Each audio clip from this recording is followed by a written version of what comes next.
This is an oral history interview of David Peake by the Jefferson Historical Society. My name is Bonnie Daly, and I'll be conducting the interview on behalf of the Society. The date is March 3rd, 2024, and we're here at the Danforth Farm in Jefferson. The Danforth Farm is a century farm in New York State, and it's the family home of Dave, his daughter Shannon, and grandchildren. And Shannon's husband. And Shannon's husband. I'm sorry, I didn't know. Counting the grandchildren, the farm has been in the Danforth family for how many generations is it now? 7. Only 7? Yeah. I was sure it was 9. Okay. Well, that we know about, or we'll talk about. Right, there you go. So in addition to Dave and myself, there is one other person here present. It's Olivia Epic, our videographer. And the interview is being conducted for the Jefferson Historical Society and also as part of the Library of Congress Veterans History Project. So, we'll start with the simplest question, Dave. Where were you born? I was born in Cleveland, Ohio. Okay, and who were your parents? My parents were Robert K. Peake and Charlotte Bowman Peake. Right, and what were their occupations? My father was a tool and die designer, and he worked for Bendix Corporation in Sydney, and they had moved him to outside of Cleveland as part of the war effort, World War II. Okay. And your mom? She was a housewife and taught homemaking and art both in Franklin and in Jefferson. Right, I remember. Now, I don't remember though. Were your parents from this area originally? My father was born in Detroit when his father was working for Ford Motor Company. They were married and lived in Franklin when I came along. My mother was she was a Bowman who were some of the Dutch settlers originally from Lower Manhattan, and she grew up in Scarsdale, New York. But they ended up here because we went to school together. So yes. Well, she got the homemaking teaching job in Jefferson. And shortly after that, my parents got divorced and Dad moved to California and he worked out there. Okay. All right. So who are and were your siblings? I have one brother, Stephen. He's 2 years younger than I am, and he lives in California now. He is a Jefferson graduate also. Right. And did he also serve in the military? He was a Marine also. Okay. And what were your parents and Steve's feelings about you joining the service? They were certainly okay with it. It's how I got to college. Meaning the GI Bill? No, I had a Navy ROTC scholarship that paid all the bills, and they provided all the books and equipment that I needed, and got a wonderful $50 a month to spend on food and lodging. Wow. And where did you go to college? It was Iowa State University in Ames, Iowa. Okay. And was $50 a month enough to get by? Well, covered part of the beer cost anyway. Wonderful. So, what kind of jobs did you hold prior to entering the military? I just kind of, I spent summers working for Howard Dorland on the farm down in North Harpersfield. And other than that, I never really had any jobs. Okay. So, just so I'm clear, you graduated high school and went straight to college on the ROTC scholarship. Yes. Okay. Yeah, graduated from Jefferson class in 1962. And then joined the military after college. No, I was committed to the military as soon as I took the scholarship. Right. So my credited service time started, well, it was actually a reserve thing for the 5 years I was in college. And then in 1971, I was commissioned into the Marine Corps rather than the Navy. Okay. Did you choose the Marine Corps? Yes. Yeah. Oh, I was an engineering student, and all I ever talked about was, being a Navy engineering officer would be, you're you're down running the ship's engineering stuff, and after my freshman midshipman cruise, I found I didn't like it down there. It was, hot and smelly and very loud, and so that was, and then that was after my freshman year. I did 6 weeks with the Navy. Then after my sophomore year in college, it's a split midshipman tour between naval aviation and the Marine Corps. And I had thought coming out of high school that I wanted to fly. Sure. So I put an application in for the Air Force Academy. Mm-hmm. And then I had the recommendation from our congressman, who at the time lived up in Summit. And unfortunately, my college boards weren't anything close to what was going to get me into the Air Force Academy. So we gave up on that idea and then took the Navy ROTC scholarship. So after my sophomore year, I liked what I saw, and we spent some time out with the Navy and Marine Corps out in San Diego. So then you take what they call a Marine option, and that's where you spend your junior and senior years. And it took me 5 years to graduate, so I had a year's leave of absence in there because I couldn't pass all the math required to get an engineering scholarship from Iowa State. So spent a year's leave of absence, came back and finished up, and then after the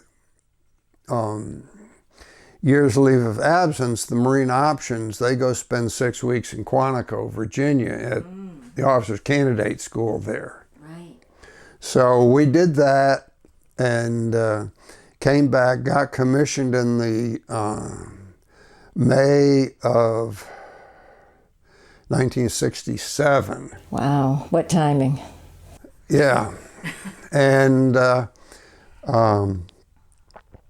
went to Marine Officers Basic School in Quantico.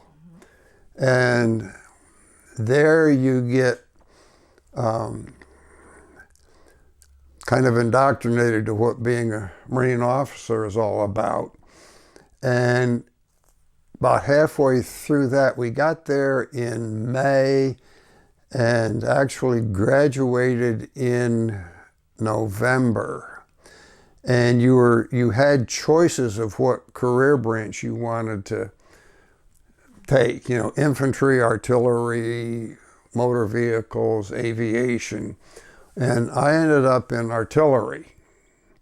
So upon leaving Quantico, I was married at that point. Oh, well, we don't want to leave that out. Yeah, well, I actually had to put in for a 15-day leave of absence so that we could get married before I shipped out to basic school. So that's when Gail and I got married in June of 1967. Okay, yeah, we should back up a little bit. You knew Gail in high school. Yes, right? yep. Yeah. Yeah, we kind of met in the same class we were taking was Latin. So, I took that, and I didn't, because at that time you needed some kind of a language to graduate. So Latin worked, and hardest choice out there, but yes. It was easier to learn to speak that than it was Spanish, which was the other option.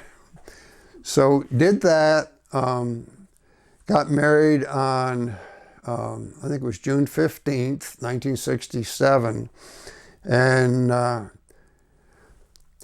packed up and went to Quantico, Virginia. Wow.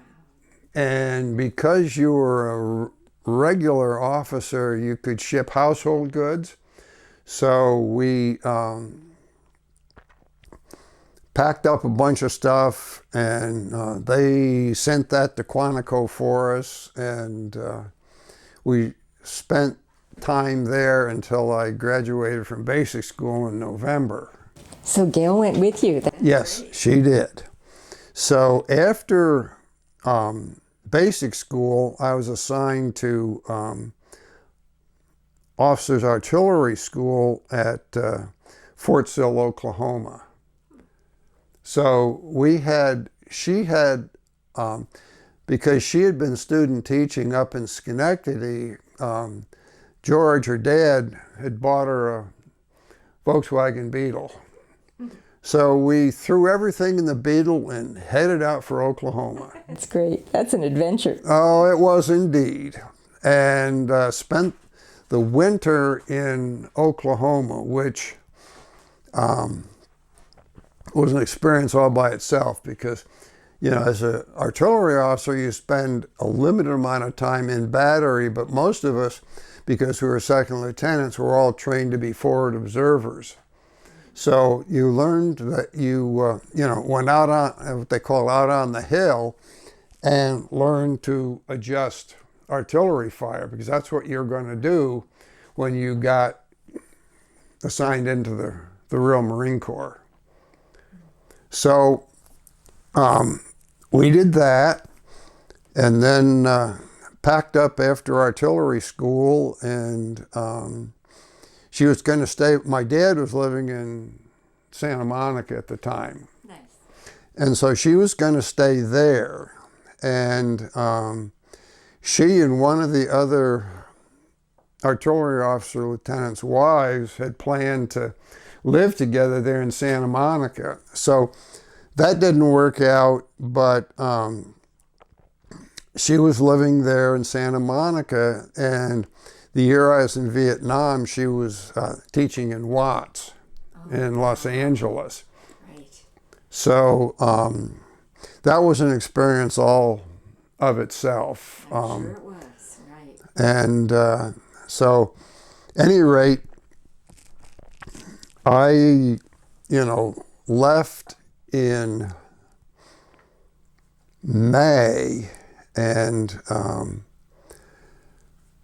flew to Okinawa, where that's where they put everybody through before you went on in country. And I didn't have any real preference where I went there. So long story short, about half of us that were the artillery lieutenants went to 1st Marine Division, which was down around Da Nang. And then 3rd Division was up closer to the demilitarized zone, and they were headquartered in Quang Tri. Well, the artillery regiment, 12th Marines, was actually headquartered in Dong Ha, which was one of the corners of what they call Leatherneck Square. Marines, Marine Square. Yep. And so got there, and they assigned me to Golf Battery, Battery G, 12th Marines, which Battery G is the artillery battery that supports 1st Battalion, 4th Marines. So Golf battery doesn't mean you were out playing golf. no, the artillery battery is where the guns are. Okay, so didn't spend any time in Dong Ha. Shipped out in 1st Battalion, 4th Marines. The infantry battalion was at Con Tien, which is one of the other corners of Leatherneck Square, just maybe 1,500 meters below the DMZ, the old demilitarized zone that was set up after they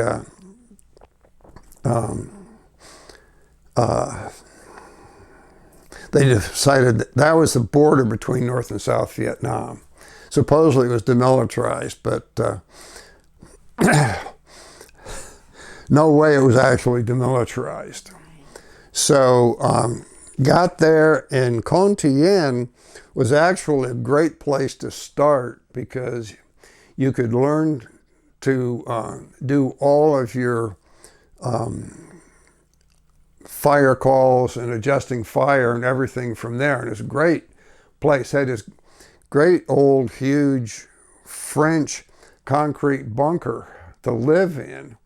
And so you didn't have to worry about anything the NVA was sending your way, rockets or artillery or mortars or anything, because hell, it had a roof and walls that were like 1.5 feet thick. Plus it had sandbags on top. So, you know, it was dry, and you just had to go out the door into the trench, and then you could, you know, do all your fire missions from there. So you weren't, I didn't, you know, I wasn't there, so I'm trying to understand. You weren't on the front line, but you were. Well, that was, you know, when you're an artillery forward observer, you're out with the infantry. Okay. So that was out on the front lines. But there weren't any, you know, lines per se, not like World War I where it was trenches everywhere. What they had done is they had set infantry battalions in these kind of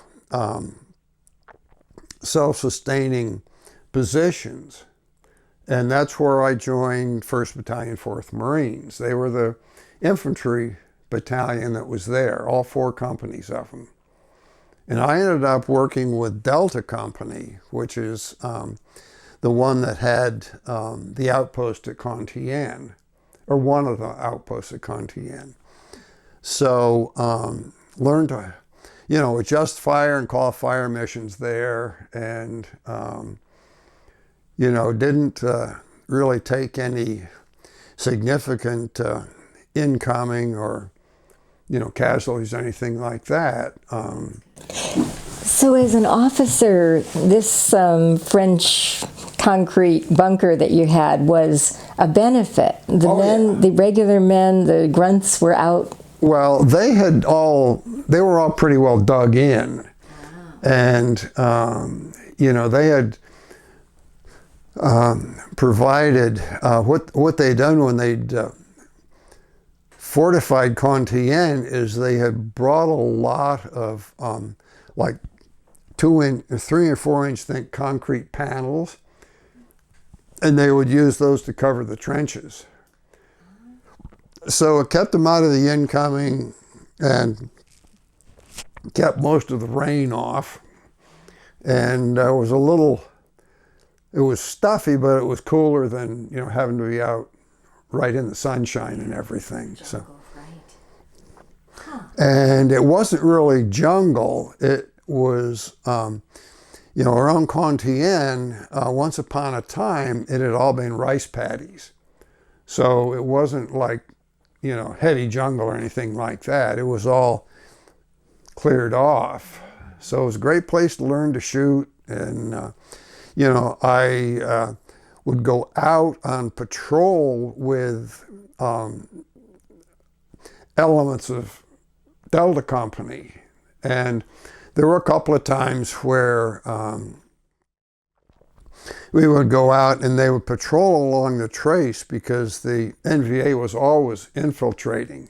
And the NVA was? North Vietnamese Army.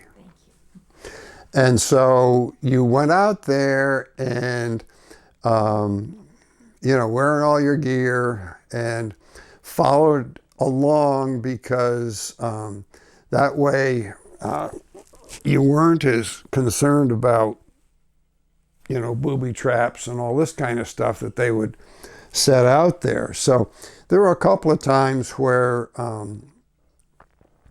we received fire and, called fire while we were out on patrol and, didn't really capture anybody, but, it took a few, a few battle casualties. Don't remember anybody getting killed, but they were, mostly from small arms fire or, mortar rounds, that kind of stuff. Let me ask you just a kind of to bring out a little bit more. What would you say was the hardest part of adapting to military life? Because you're still at the beginning there. Yeah, I was still at the beginning. I guess the biggest thing to get used to was learning, to be careful of your water. And because we were always, they would, most of the supplies to Con Tien, they would bring up the road. But, you were drinking water out of 5-gallon jerry cans. That's what they called them. Yeah, and, GI cans. Mm-hmm. But, it was water that had been heavily chlorinated, so it was safe. And, you would fill your canteen cup and then pour it into your canteens, and everybody, because of the heat and everything, everybody would be carrying, 4 or 5 canteen, for each canteen held a quart, so you were carrying 4 or 5 quarts of water, which normally would last you a couple of 3 days, depending on how far, how much time you spent out in the field as opposed to being back within the compound. How about the easiest thing to get accustomed to? Well, the other thing that was a little tough to get accustomed to, of course, was the sea rations, the food. That was all, it came in a box, and there were, I think, 9 or 10 different varieties. And all horrible. Well, it would get you by. Some were better than others. And every 3rd or 4th day, they would bring hot rations into the compound from back at the regimental headquarters in Quang Tri. So, that would just come in the big insulated cans, and you could go down and have that every once in a while, which is definitely better than the sea rations all the time.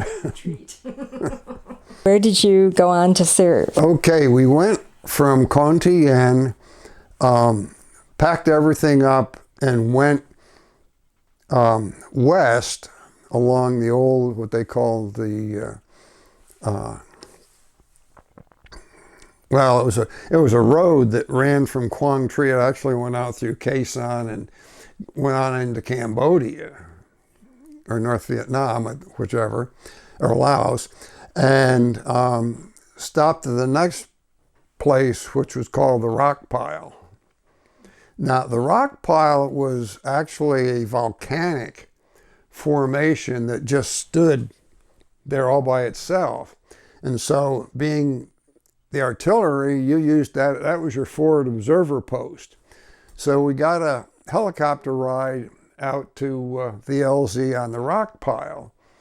And, you know, you learned to, you were firing in support. The only activities that were just other than barely outside the perimeter were a lot of the Marine reconnaissance patrols, because they would be going out and looking for, you know, the NVA and stuff like this. So you had what they called a big, it was called a night observation device, which was like a big camera that could see infrared. So you could tell the people when they were, you know, coming in, and you could go out there and look for the, keep an eye out for the bad guys as well, because that was part of all of what we did. And how large was this rock pile? Was it like a mountain, or? Well, it was not like it wasn't a mountain. It was kind of, I don't have any pictures I could find of it, but it was probably maybe 800 or 1,000 feet tall, and probably took up maybe most of a grid square, 1,000 square meters. But it was, you know, parts of Vietnam were still, you could tell where it was volcanic and not, and this was one of the places. So, great place to learn to shoot. Had an interesting adventure there. It was a radio relay station between Quang Tri and Khe Sanh, because the radios we had wouldn't carry that far without the relay. So it was also a radio relay station for the reconnaissance battalion. And they were the ones that were there and had basically set the place up. So it had this landing zone that was built out of great big, you know, 4 by 12 by 20 foot timbers. Wow. And in order to keep the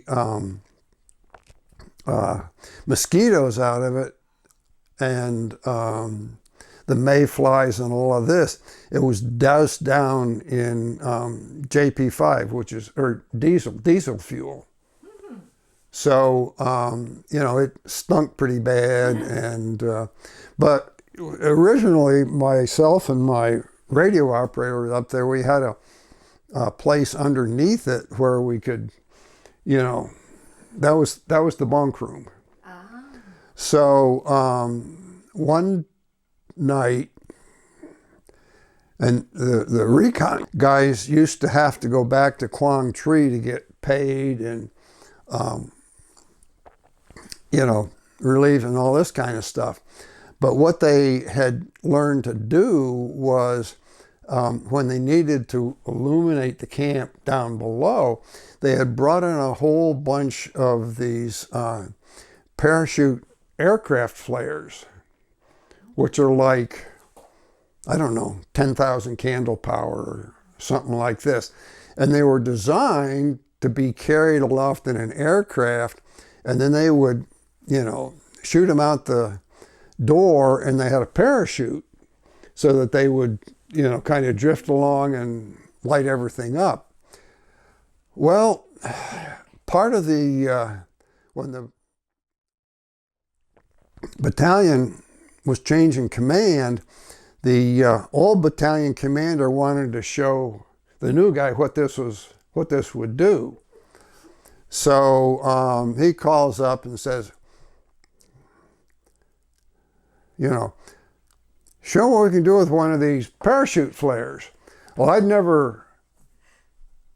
knew they were there and I'd seen them. They come in a canister about this long and about so big around. and most of it is parachute. And he says, I said, I've never used one of these before. And he says, well, the recon guys will do it. I said, well, they're not here. They're back in the rear getting paid. So I said, well, I'll tell you how to do it. He says, it's got a, the canister, and then it has a short piece of wire on it. And he says, yeah, hang it over the edge, put your foot on it, and yank it. So I have no idea which part goes over the edge. And what I was supposed to do was to put the part where the flare came out over the edge. Not knowing any different, I got it backwards. So put my foot on it, yanked the chain, and all of a sudden, boom, out this way goes the parachute, the flare. And I've got, parachute floating all around the place. And tried to drag it off, and it got stuck on the LZ, and I couldn't get it off over the edge, so it burned the whole thing down. Well, it did light up the base camp, needless to say, but burned up, the nod and rifles and Lord knows how many rounds of ammunition and hand grenades. And so, everybody just went over the side of the rock pile to get away from it, and came back up, and my radio operator, he was in the bunk. And now this underneath? he was underneath it. Of course, he came out when the whole thing lit up. Fortunately, nobody really got hurt or burned or anything, but most of them were asleep and they had their boots off. So I had my boots on and went down over the edge, and Anderson came over with me, and he had his boots around his neck. And so we went back up over it when the fire died out, and got further down, and then handed the boots back up to get everybody else down lower. And so everybody would share the boots. Yeah. And so, boy, it sounds like it was a near disaster, or it was a disaster. Oh yeah, but nobody was hurt. The folks were not happy with me, let's say. Sure they were. So, at any rate, they send replacement boots back up, and the next thing I know, they're bringing in supplies with a helicopter. And they used to be able to land it on the LZ. Well, there's no LZ anymore. So I'm bringing it in like this, and it's getting closer and closer. The next thing you know, I'm flat on my back, and there are I'm in a little cavern. Next thing you know, the bottom of the helicopter is bouncing off the edges of this, literally about this high above me. So they got everything unloaded and took off, and we didn't spend too much more time there. They had to rebuild it. Yeah, they had to send a bunch of Seabees up there to rebuild it, and they weren't happy. So they took us all off it back down to the compound there, and I got a letter in my jacket for that one. The battalion commander and all were not happy. So we moved on from there. You did warn them. I mean, you told it. Well, I told him I had no idea what the hell I was doing. He said, "Oh, it's a piece of cake. No problem. I'll tell you how to do it." Yeah. I don't know if he got a letter in his jacket either, but he probably should have, or maybe not. So we moved on, and went the road that ends up going from Dong Ha Quang Tri out past the rock pile. It goes down to a bend in the road called Kalu, and that's actually where Gulf Battery was at the time. So we spent some time, doing operations out of Kalu, and at about that same time, you'd see the big truck convoys going out to resupply Quezon. And that was all being run by the Army because the Marine Corps just didn't have enough trucks. But, you know, they'd go back and they would, you know, they'd have tanks and dusters and stuff like this preceding them, you know, in case they got ambushed so they could shoot their way out of it. So we're at Kalu for a while and get the word that got a new operation. So loaded up Charlie Company and Delta Company and went out, and that's where we landed out at LZ Loon. And this is written by a fella from Charlie Company, who was the other company at Loon. Alpha and Bravo companies. Loon was here and Robin, the other base, was here. And supposedly they were going to put artillery at both places. But Delta Company had kind of the high ground here, and then there's a swale in between it.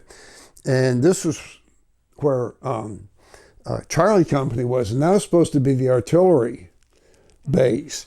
Well, apparently coming out there sort of upset the NVA. So we land at Loon, and I'm the last man out of the helicopter, and jump out, and we're in these huge bomb craters that, you know, from the B-52s and the arc lights and all this kind of stuff. So I go tumbling down the side of it, and I look out, and I peek up over the edge of the bomb crater. I don't see anybody. So I figured, So I go looking around, then pretty soon I find my company commander and, you know, so on and so forth. So we set in, and this was up on, Charlie Company stayed there, and Delta Company went down across this swale to the next high ground. And that's where we set up for the night. Well, it was all pretty quiet. And I'm sitting there, and it's quiet, you know, wake up at basically dawn. And the night before, I had requested some, normally what you would do is you would request a couple of targets on both sides so that they could get clearance and everything, be ready to shoot. Well, I'm sitting at the edge of my foxhole, finishing my cup of coffee, and all of a sudden, the tree line, which is probably from here to the, you see where the trees are out there? Maybe that, well, probably actually closer to where those old busted up wooden chairs are. And all of a sudden, that whole tree line just turns orange. And we're taking all kinds of incoming. So my radio... Explain, I don't understand. How did it turn orange? Well, that's all the gunfire flashes and stuff. And that's only, what, 300-400 feet? Maybe? Yeah, maybe a couple of 100 feet. So, you know, I guess this stuff's getting serious. So my radio operator, he jumps out of the foxhole with his radio on his back. And he says, "Lieutenant, we got to shoot the sons of bitches." Well, I said, "Leave me the radio." So he took it off, and he's there shooting at him. And my assistant and his radio man, they were a little further forward. And that radio man was great big guy. I mean, he was taller and bigger than I was. And he's standing up, and he's shooting at him, and I hear this scream. And what had happened is he got hit in the chest with an RPG and just, you know, killed him instantly. So my assistant was down there, and he got wounded. In the meantime, I'm, trying to get fire here. And because the terrain is so steep, you have to use what they call high angle fire, which comes this way instead of this way. Right. So I called and I heard the initial rounds land down in the valley, and we're still taking all of this. And I asked them for like a left 300. And fortunately, you couldn't tell exactly how far away this was. So fortunately, it landed right where I needed it to. And it kind of shut everything down. That's a relief. Yeah, it was. And I don't know how many, I just, one thing just said fire for effect. And it was like a battery, which is 6 guns and 6 rounds each. So it literally just shut everything down. How many killed and wounded were out there, we never knew, because we never got a chance to get out to check it out.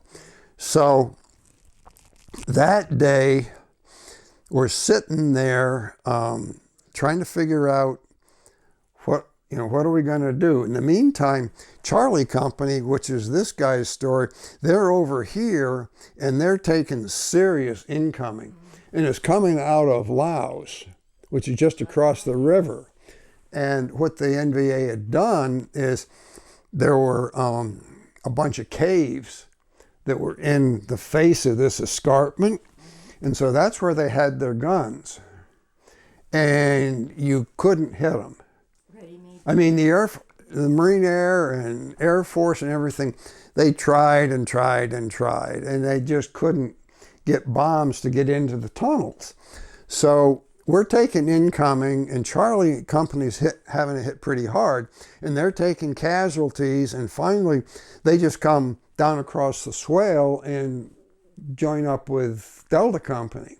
But they had some wounded that they had to get out, and one of the helicopters there got shot down. And it crashed not far outside, and so they sent a second chopper in, and they, the guys that came out of it came back up to the LZ, except for one guy who was wounded and couldn't make it on his own. So they got everybody out and passed the word that, okay, Charlie Company, you come up here and we're going to evacuate out of Delta Company's position. So this guy and Charlie Company, they come up there and they're all heading out, and then they pick up Delta. Well, we took all the killed and wounded out first. And so then we got Charlie Company out, and then we're loading Delta Company out, and I got on with the company commander that I worked for, and I was the last man on the chopper, which was typical of where it happened, So I went through this whole period where I figured, hey man, I'm the last man out of Loon. Well, it turns out it wasn't quite so, because there was still this one other Marine down there who had gotten wounded and couldn't get back up to the LZ to get picked up. So how did they get him out? Well, there was when the helicopters flew, there was one that stayed over, what they called overwatch. And all of a sudden, this guy comes up on the radio and says, "We got a Marine coming up to the LZ." And, he'd gotten thrown out of the chopper and wounded, and he's carrying all his gear, and he's coming up through the elephant grass, and they finally did manage to pick him up. And so he was actually the last man out of LZ Loon, not me. Wow. So after that, we ended up, back at Cataloo and what they call Vandergrift Combat Base, which was set up there. And we operated in and out of there. And finally what happened was the fella who was the fire support coordinator for 1-4 got hit, and I was the senior Marine left, so I ended up leaving Delta Company and going back to 1-4 headquarters. And that's where I spent most of the rest of the time until they finally had a whole bunch of new lieutenants come in, and I ended up going back to a 12th Marines headquarters, where I spent some time there, and they said, oh, we need an artillery officer down who can, you know, compute data down with the 1st Amphibious Tractor Battalion, which was down on the beach. Okay. And the amphibious tractors, they don't have artillery weapons with them. They have machine guns and stuff like that. But there was a battery, or what they called a company, of the old, these are World War II vintage ones that were called House 6s. You're still using them. Yeah, which carried a 105 millimeter howitzer in them. And these were the Amtraks that were originally designed to be in the first wave to provide suppressing fire as you landed when it was too close for close air or naval artillery. So these were all crazy guys. I mean, they loved to shoot, but they weren't artillerymen. Can you give us an example of one or two of those crazy? Okay, well, so I'm down there and I'm back and forth directing fire and go back and check on them. And so finally they decided they were going to send an artillery gunnery sergeant down there to run the battery. So he comes down, I pick him up at the LZ, and we're walking through beautiful white sand. Best white sand I've ever seen in my life. So we're walking down there, and you know, they're all facing, the guns are facing north, but in order to keep them supplied, the ramp was dropped, and that was back facing south. So we come around one of the sandbag berms, and here's this House 6 guy, and he's got a double arm full of ammunition bags, because you didn't always use all the ammunition that came in the canister. So he's coming around with a big double arm full of powder bags. He's got a cigarette dangling out of his mouth. And I thought the gunny was going to totally freak out. Yeah, right. Well, fortunately, it scared the guy enough that he dropped the bags and didn't drop his cigarette in them. Okay. So that was one of the more interesting times there, but I want to take a little side trip for a second. You must have made some friends while you were over there. Can you describe some of your friendships and the camaraderie you had with folks? Yeah. Well, some of the Marines that were there were from my basic officer school class that had taken the Amtrak option. And so there were a couple of those, and because I was running the Fire Directions Center and I had the best radio communication, the fellow who was the operations officer there, they rated a lieutenant or a captain, but what they had was actually, he was an officer, but he was a supply officer.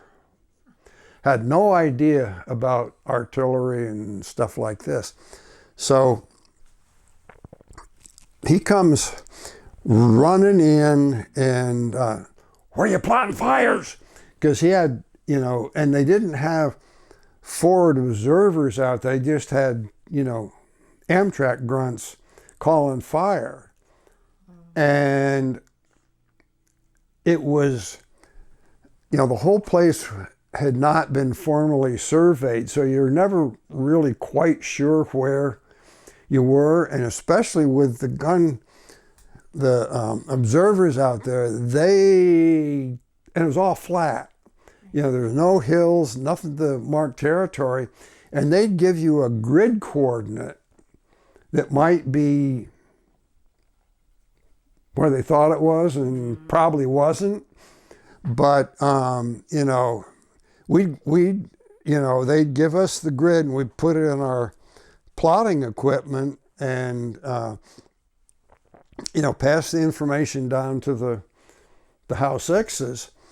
And, it was usually because there was all kinds of stuff going through there at Quaviet, because that was the main supply point where, all the LSTs and everything else was coming in to bring supplies up to 3rd Marine Division. What's an LST?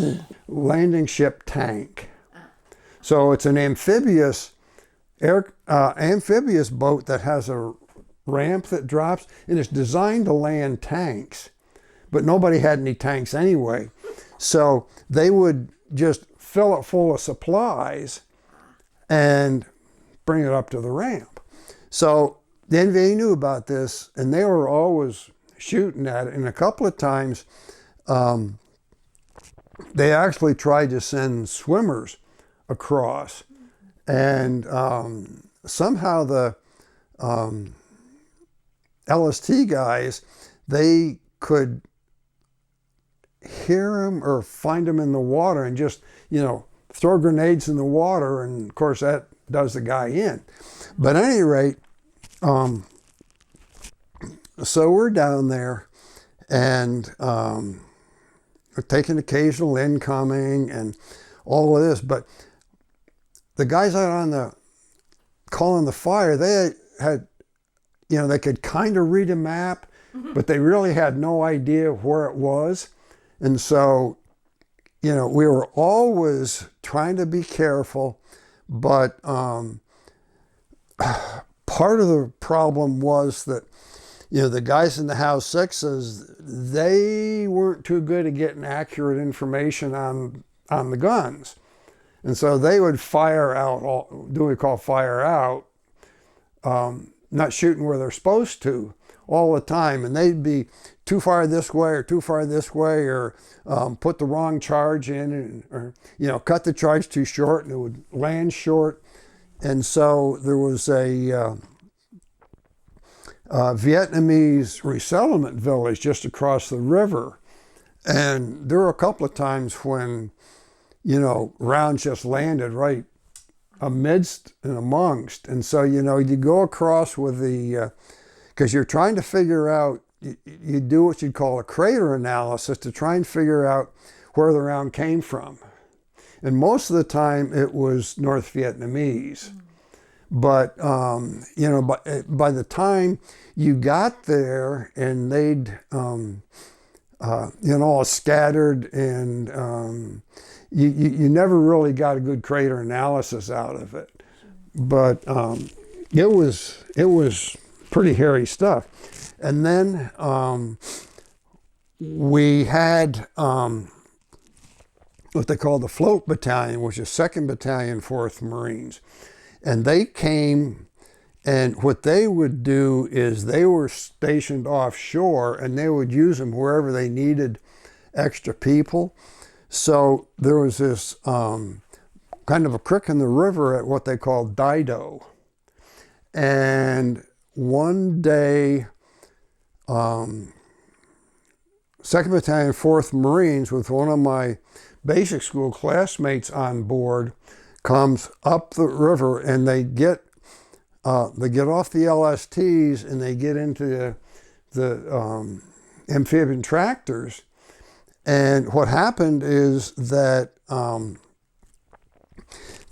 the amphibian tractor company commander, he'd gone up and dropped the ramp to check out, see where the best landing sites were. And what they did is they came up, turned, and went and dropped the ramp, and another whole tree line turned orange. And, you know, they had mass casualties. One of the Marines there actually got a Medal of Honor for that whole thing. But Carl Gibson, you know, he'd been one of my initial roommates at basic school, and I knew him through artillery school, and he was hit right between the eyes, and, you know, he was done. So spent the rest of the time there. Quaviet kind of got quieter, and then finally, while I was in country, you had what they called R&R, which was a week's, you know, a week or so's. Something in recreation. Rest and recreation. Well, you could do in-country one, which meant you went to Da Nang, or if you were willing, you would go to Da Nang, and then you could go elsewhere all around. So the first one I had, it worked out so that I could meet Gail in Hawaii. Wonderful. And of course, I was figuring she'd be there, but she comes with her friend Vicki Taylor, and she comes with my dad, and, you know, the whole family shows up. Yeah, I guess. So you were there at the R&R Center was on Oahu at Fort DeRussy, but if you wanted to, you could, you know, grab a helicopter and go off to the Big Island and kind of tour around like that. So that happened. Came back in country. In the meantime, she was teaching school in Hawaii. How long were you there in Hawaii with them? That time we were there for a week. Nice. So after you were there, as you're closer to, you could request a second one. And so I requested a second one. In the meantime, she was still teaching school in California. Mm-hmm. So this time I requested one to go to Japan, and worked it out so she was going to be able to meet me there at the air station. And she had set it up so that she had arranged for, you know, hotel accommodation off base. Yeah. So I come in and I had the information of where she's staying, so I show it to the cab driver. And the first thing, you know, it's written in English and all kinds of Japanese letter on it. And I hand it to him. The first thing he does is turns it upside down. Uh-oh. I said, well, okay, get me there. So because we'd screwed up on which day was which, and you've got to figure the international date line. So she got there a day before I did. So she spent one night there by herself. And so, yeah, I finally got there, and we did some additional R&R, you know, kind of toured around some of Japan and so on and so forth. And then, you know, she went back to California. I went back to the Marine Corps, and then... And what year was that? That was 1960. That was early 1968. Okay. So then, when you were coming out of your tour in Vietnam, you know, you could request orders to other places. So I, being married, I just requested overseas accompanied, figuring, you know, maybe we'll get to go to an American embassy or something like this. Well, turns out that Hawaii was overseas accompanied. So I ended up with orders to Hawaii. Fabulous. And, you know, we got there, and I reported in, I had 30 days leave. So came back, picked her up in Santa Monica. We flew back to dear old Jefferson, spent some time there and came back and packed up all our gear and moved to Hawaii. What part, what island? Well, we were on Oahu. Okay. And Oahu, of course, is Pearl Harbor, and Hickam Air Force Base, and Schofield Barracks Army Base. And then up kind of in the mountains is an old World War II hospital called H.M. Smith, named for one of the World War II Marine Corps generals. Well, that was the headquarters of CINCPAC, Commander-in-Chief Pacific Area. So that was like with a 4-star admiral, John McCain, the senator's father. Oh, okay. Okay. Little short guy. Really? Yeah. Smoked cigars about this long. And one of the elevators was always reserved for CINCPAC. You couldn't use it. Didn't matter if he was in Okinawa or wherever. You couldn't use the CINCPAC elevator. But you could tell where he was coming because the cigar would precede him by, 3 or 4 footsteps. So at any rate, I'm working there, and I'm working as an operations briefer. So what I do, I work for Chief of Staff G3, which is operations. And I would show up down in the message center and pick up all of these incoming messages about what's going on all over Pacific. Most of it, of course, was Vietnam.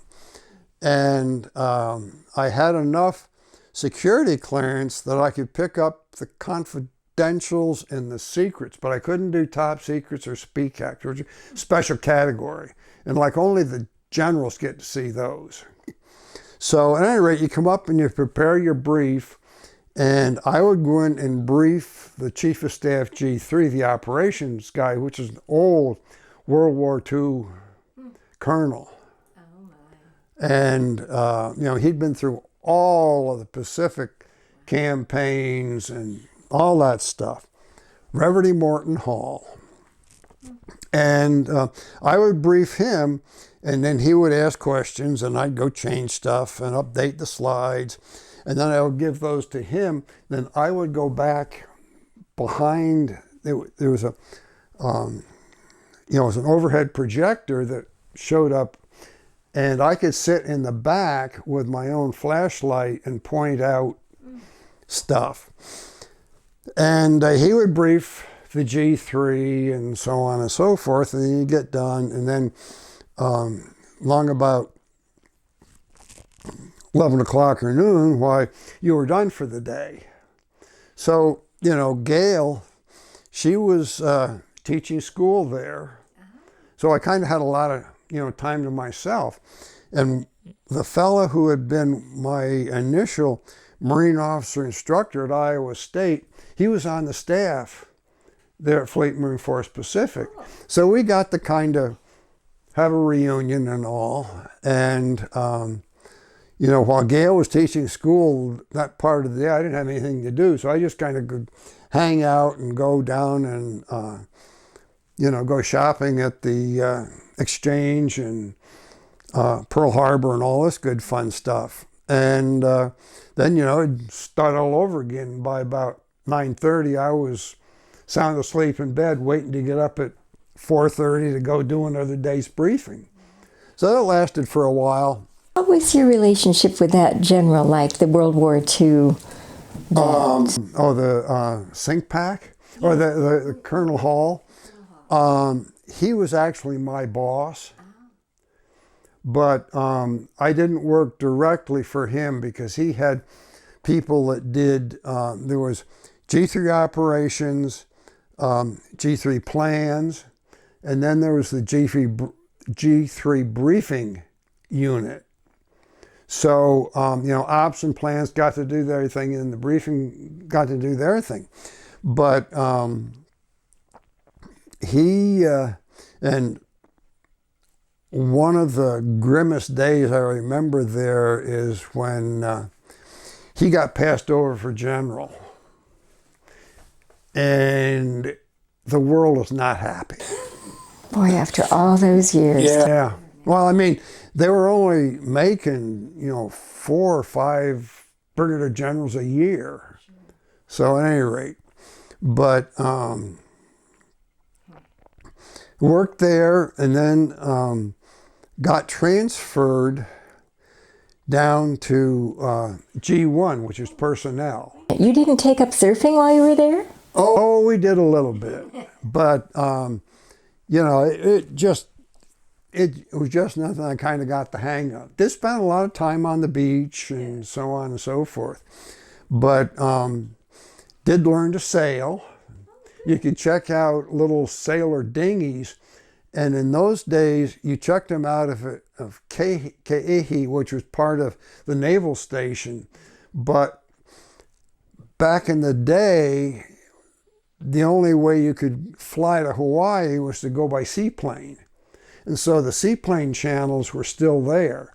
And so you could go up and down the seaplane channels, and it was pretty calm, and you learned to sail and didn't get seasick, and you'd take beer with you, and it was all pretty good.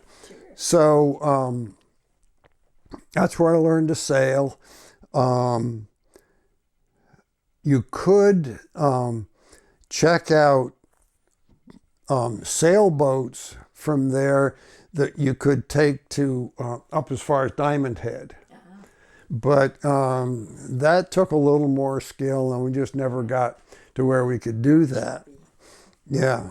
So spent some time there, and then I got transferred out of the operations side down to the personnel side. And I spent some time there, and we were doing, at the time, what we were working on was what was called Operation Egress Recap, which was trying to figure out where all the United States POWs were in North Vietnam and doing the planning for their actual release. So did that for a while. Now, was this getting towards the end of the war? When would this have... Well, this would have been early 72, maybe. Okay. So, it was, they'd given up on Quezon and pulled a lot of stuff back and so on. But, North Vietnamese are still hanging on to the prisoners up there. So they finally cut the deal to bring them back, and I didn't get to go to where they picked them up, but they brought them back here, and then they took them directly to stateside. And that's where they met their families and, did all of the medical workups and all of that kind of stuff. So after that, I ended up down in G1 was also the part that did what they call public affairs, which was, preparing all of the news dispatches and all this stuff. Well, then I was due to come off active duty and was expecting, orders. I probably would have gone right straight back to SINCPAC or back to somewhere unaccompanied. So I resigned my regular commission and took a reserve commission, which meant that I had to work with the reserve side and so on and so forth. So because you wanted Gail to be with you. Yeah. Well, she was still, when I had my original set of orders, she resigned from her school teaching job. And she'd gone down there, and she got the job the same day she showed up at State of Hawaii Education Department. So she was there, and then she resigned it. And then about a week later, we decided we were going to stay in Hawaii for a while. She went back to try to get her old job back. and they put her on the wait list, and her name never came up again for it. But she got a job out there through BOCES, teaching little kids and that kind of stuff. So that worked out. And then while we were there, her sister was there, and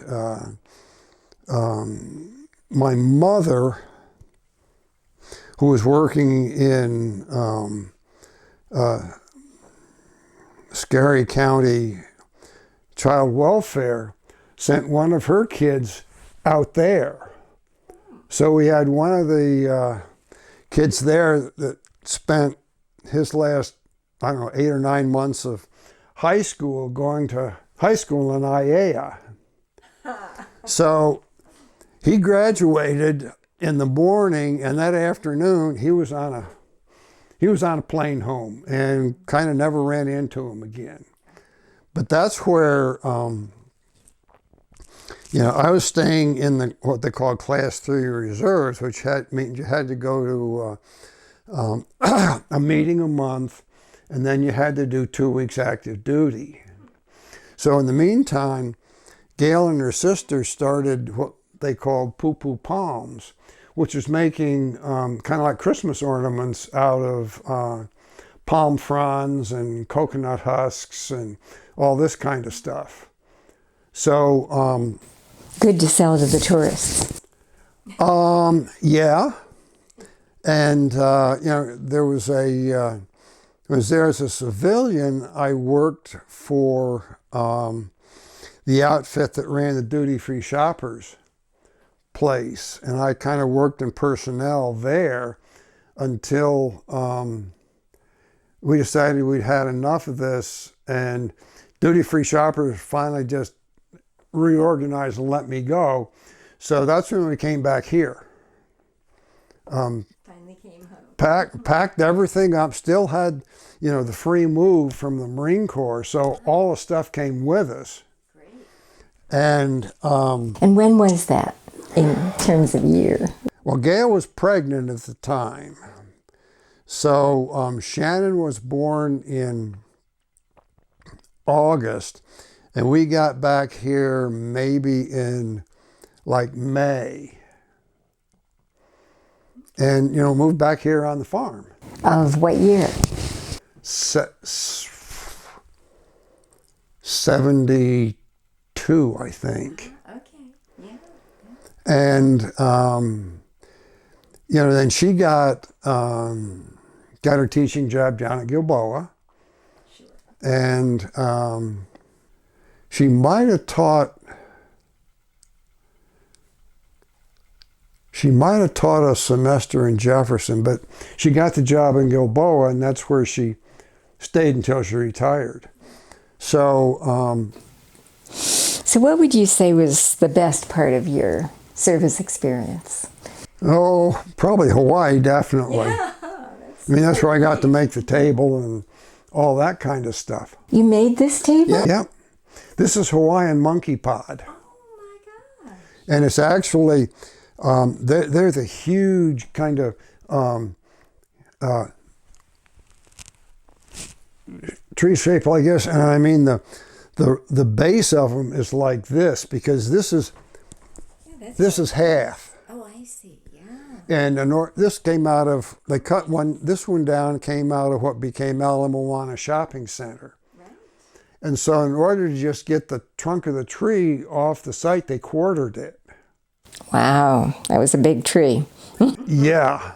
And so these two pieces actually were like this. Mm-hmm. And so when we got them home, because they were sawed down this side, so that's how we turned them this way and put the straight edges together. So that's why you see this is actually the outer layer of it. That's why it goes all the way around the table. And this is hosted. Oh my God, yeah. This has been here since we moved in. Some Thanksgivings and big family events. Oh yeah. Yeah. So at any rate, to finish up the Marine Corps experience, we came back here. she was working in Gilboa. I got a job at SUNY Albany, working with an outfit that did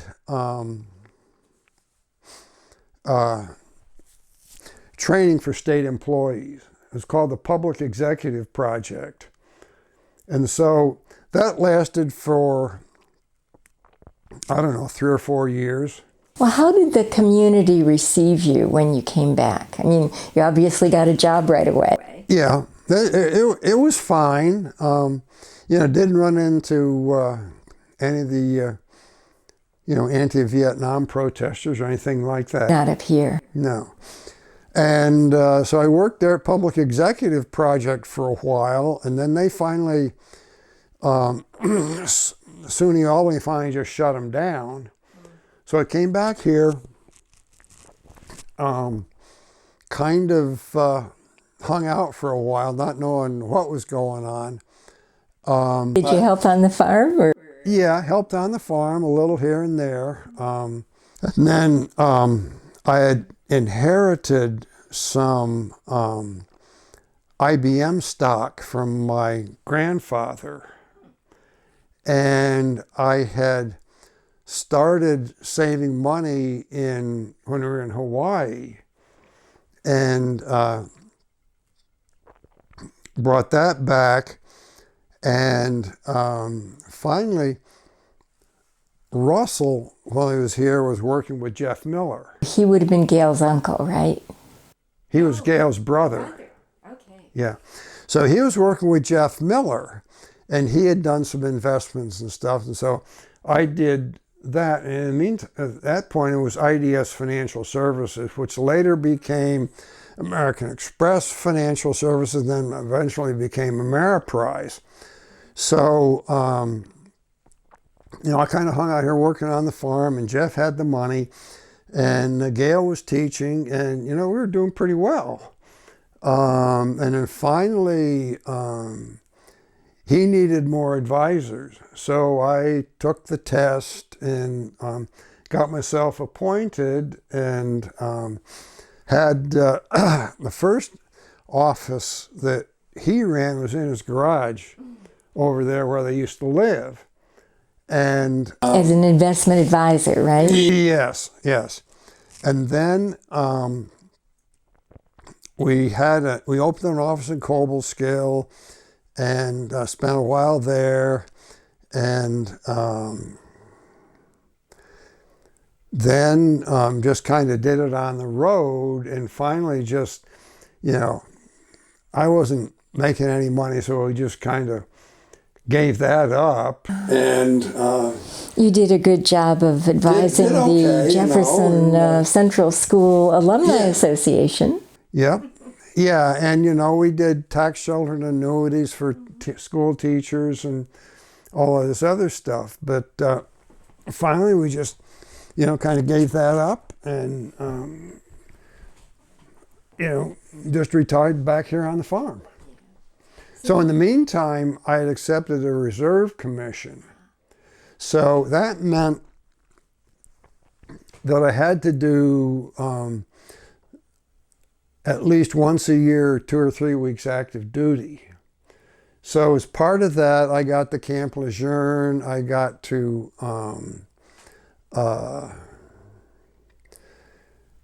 I got to work with the Marines down at Stewart Air Force Base, old Stewart Air Base. Got to San Diego once or twice as part of active duty. Did you get to Camp Pendleton at all? Yeah, got to Camp Pendleton once or twice, and then finally it just got to be where I retired. Didn't get picked up for colonel, so I had to retire, and I called it quits. But in the meantime, I had joined something called the New York Naval Militia, which is basically National Guard, because the state has its own military services. They have the Air National Guard, the Army National Guard, and then they have what they call the New York Naval Militia, which is for Marines and Seabees and corpsmen and that kind of stuff. Navy, Marine Corps, basically. So spent some time there, and you would do, occasional state active duty for some recruiting stuff and this and that and the other thing.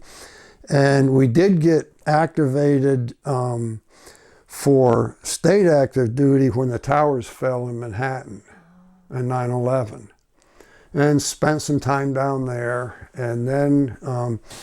what did you do in the city with... Well, we were just basically security. I mean, we didn't do any of the digging and dredging and none of the casualty evacuation and so on. Got to spend a few days. They put us over in the Army National Guard Armory on Park Avenue over on the east side. So I can say I've lived on Park Avenue. And we spent some time, they brought the hospital ship in, figuring there'd be, mass casualties, and they had no business. So we spent a while on the hospital ship and worked out of the pier that has the museum on it.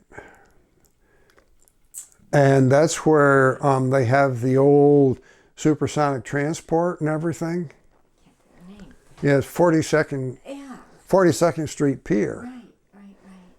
And then, Naval Militia came to an end, and since then, it's all been VFW, National Guard, and Marine Corps League. So it sounds like the service really had a huge impact on... Oh, absolutely, yeah. Do you think it changed you in any way? Oh, yeah, it did. Can you say how? I don't know that it, I don't know that it changed any behavior. I never had any like PTSD or anything like that.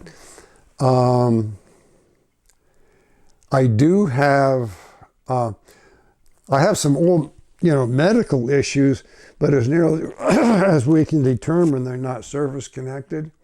So I don't qualify for anything there. I sent in a claim for the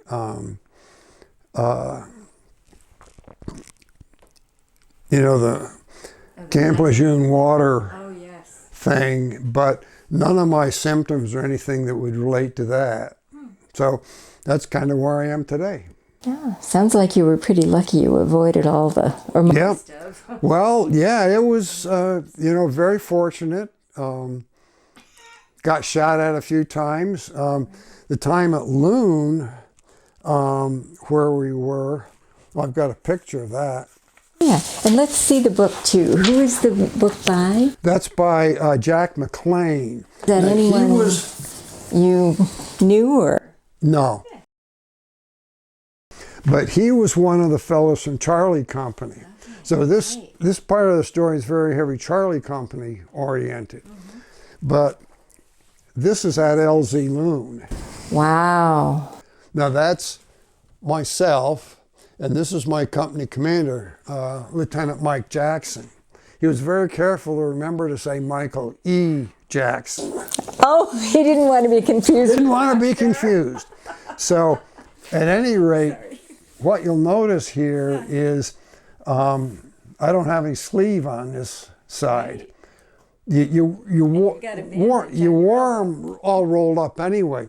So we're sitting there at Loon, and I'm finishing my coffee, and when did the whole thing when the tree line turned orange, we were taking incoming, all day, and I hear one coming in, and I go out like this, and a piece of mortar fragment takes my rolled up shirt sleeve and just rips the whole thing off. And that's where I got the little scratch here on my arm. You sound like George Washington. He was in the middle of everything and he never got hurt. Well, yeah. That's good. Yeah, that doesn't even qualify for a Purple Heart, so. you had to have the corpsman verify it, and they were all busy treating guys that got hurt worse. Really got hurt, yeah. So anyway, that's the other part of the LZ Loon story. And you've got a really impressive... Yeah, that's my Marine officer's sword. Should we get that out? Yeah, you can. Shove it over to me if you can. Oh, okay. Yeah, there we go.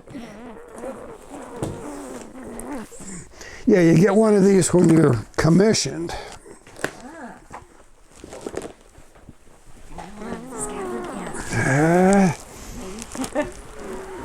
Hasn't been out in a while.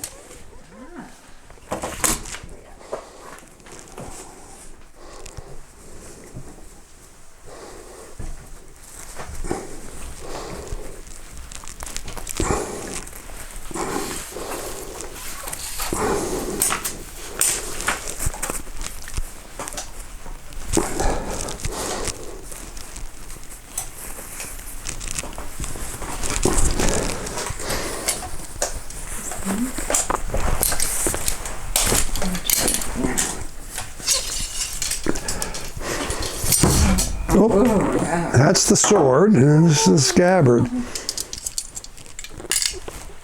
Boy, it looks like the Civil War. Well, I think I'll move. yeah, it's actually the history of it is that it was awarded during the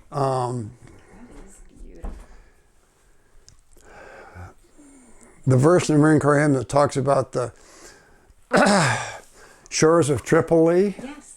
This was a sword that was awarded to Lieutenant Presley O'Bannon after he helped subdue the Tripoli pirates. Seriously, it was part of Stephen Decatur's force. Wow. Yeah. So this, of course, is a replica. This is the officer's sword. The NCO sword is very straight. It doesn't have the curve on it. Wow. But I haven't done anything with this other than salute and cut cake and That's good. stuff like that. Oh, that's fine. Yeah, it's good that you didn't have to. Yeah. And this was awarded to you when you got your first commission. You get one of these when you're commissioned. Okay. So actually this comes all the way from Iowa State with me. In fact, the first one, you could order them when you knew you were going to be commissioned. It took, I don't know, a couple of months to get one. So the first one shows up, and I pull it out of the box, and it's bent here. It goes like this. Right. So took it down to the Marine officer instructor and says, "Sir, can we straighten this out?" He says, "Nope, got to order you a new one." So finally this one did show up in time for commissioning and everything. But this is the citation I got from LZ Loon. Now, let's see. Second Lieutenant David Bowman Peake, United States Marine Corps, for services set forth in the following. I don't want to read the whole thing, but what roughly? It's basically at LZ Loon where, I called in fire support to shut everything down and helped evacuate the wounded and all of that kind of stuff. Fabulous. Oh yeah, here it is. It says, Second Lieutenant Peake commenced placing accurate artillery fire on the advancing enemy, adjusting the fire to within 50 meters of the friendly position and inflicting numerous casualties on the hostile force. Yeah, it helped shut it down. Yeah. Yeah. Wonderful. Yeah, that was the tree line that turned orange, and you're when you're close to friendlies, you're supposed to move very cautiously. Well, it was so hilly that we had to use what they call high angle fire. I guess I told you about that. Well, the rounds were landing over here, and the damn tree line was still orange. So it was like a left 200. And that just couldn't have put them better there if I'd have walked out and put a white flag up and they'd hit it. And so the adjusting round came in, and it was target, fire for effect. And it was like I don't know, a couple hundred rounds they fired, and it just shut everything down. Stopped it. Let everybody get out. Wow. Well, let me think. We're just about closed up here, but let's ask just a few more, like, overall questions. Okay. Like, how do you feel that your military experience has affected your life? Well, I think it has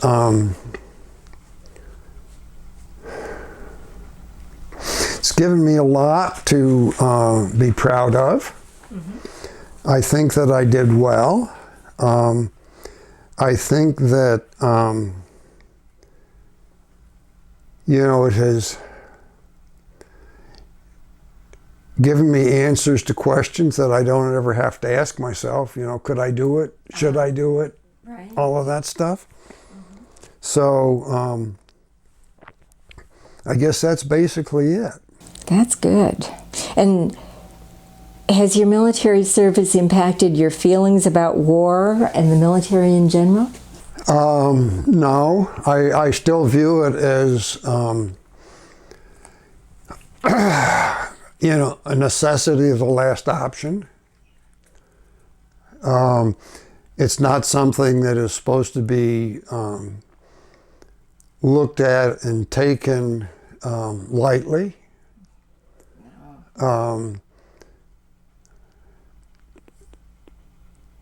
It's not something to be used frivolously just to show people you think you're tougher than the other guy. It doesn't work too well. No, that's not what it's about. Yeah. No, you're right. But at any rate, that's what... I guess, and then what message would you like to leave for future generations who may view or hear this interview? Well, I think that it is something you should seriously consider doing. I think it is a great way to express your love for your country. If you go military, there are probably some times you're not going to like. Hopefully you will learn a lot about people. So I guess that's basically it. That's great. Well, thank you. No, thank you. Really appreciate your... Yeah, I got the rest of the LZ Loon stuff out. There's still a group that still gets together occasionally. who were in that battle? Yeah. Oh my. And do you go to visit them? Well, I haven't been to one lately. They hold them down in North Carolina. So it's more than a little bit of a dilemma of how to get there. Sure. With increasing age, I'm not supposed to be driving anymore, so we don't do that. But this is a map they actually had of LZ Loon. It's a little messed up, but it's actually, this is Delta Company, and this is where all the bad guys were. Now, Charlie Company was actually not here. Captain Negron and Charlie Company were over this way. Right. And then they came through this little swale and joined us here, and then we got evacuated out of this part of the LZ. But this is the ravine here. That's where the rounds landed, and then this is where all the bad guys were that we shut the tree line down. I can't reach. Thank you. Actually, yeah, I didn't realize that was there. We could have been having you show it while we were. Yeah. Well, this is actually a contour map. This is Hill 672, and that was Loon. Now, over in here, see, this is wrong. This is LZ Loon. Over here is what they called LZ Robin. That's where the rest of the battalion and the artillery went. So, you know, Charlie Company was over here. They started here, and then they kind of made their way over when they couldn't hang on to this part over here. So we'll get a better picture of that later, but yeah, Hill And then this is actually the better 723 was choice the of one it. where Loon was. Okay.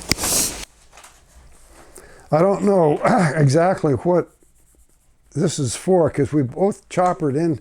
Actually, Charlie and everybody landed over here, then came across and we joined up. What do you suppose this was? I don't know. I think the guys got it not particularly right.